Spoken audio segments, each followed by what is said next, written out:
அஸ்ஸலாமு அலைக்கும் வரஹ்மத்துல்லாஹி வபரகாத்துஹு. தினமும் ஓர் உபதேசம்.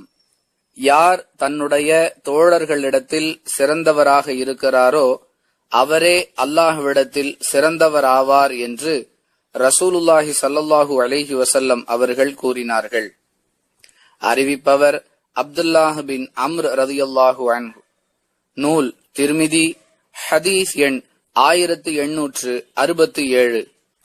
அன்பிற்குரிய அல்லாஹுவின் நல்லடியார்களே, ஒருவர் தன் தோழர்களிடத்தில் சிறந்தவர் என்ற அங்கீகாரத்தை பெற்றுவிட்டால் அதன் மூலம் அல்லாஹ்விடத்திலும் அவர் சிறந்தவராக ஆகிவிட முடியும் என்ற இந்த ஹதீஸின் கருத்தை தவறாக புரிந்து கொள்ளக்கூடாது.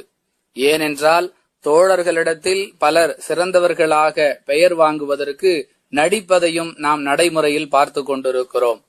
எனவே தன்னுடைய நடிப்பின் மூலமாக தன்னுடைய நண்பர்களை, தோழர்களை மகிழ்வித்து அதன் மூலம் நற்பெயர் வாங்கக்கூடியவர் அந்த நற்பெயரை கொண்டு அல்லாஹ்விடத்திலும் நல்லவர் என்ற அங்கீகாரத்தை பெற்றுவிடலாம் என்று தவறாக கணக்கிடுதல் கூடாது.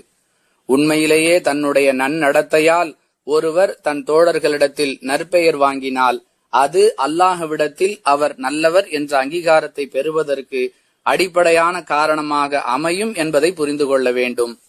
இப்படித்தான் அல்லாஹ்வின் தூதர் ஸல்லல்லாஹு அலைஹி வஸல்லம் அவர்கள் விளக்குகிறார்கள். இதை நாம் நம்முடைய மனோ இச்சைக்கு சாதகமாக தவறாக புரிந்து கொள்ளக்கூடாது என்பதை விளக்குவதற்காகவே கூடுதலான இந்த செய்திகள் பதிவிடப்படுகின்றன. இயன்றவரை நம்மை நாம் நல்லவராக அல்லாஹ்விடத்திலும் சக மனிதர்களிடத்திலும் அங்கீகாரம் பெறுவதற்குரிய முயற்சிகளில் ஈடுபட வேண்டும். நடிப்பை தவிர்த்து நடப்பை முன்னிறுத்த வேண்டும். அல்லாஹ் உதவி செய்வானாக. வாஹிருதவானா அனில் ஹம்துலில்லாஹி ரப்பில் ஆலமீன். அஸ்ஸலாமு அலைக்கும் வரஹ்மத்துல்லாஹி வபரகாத்துஹு.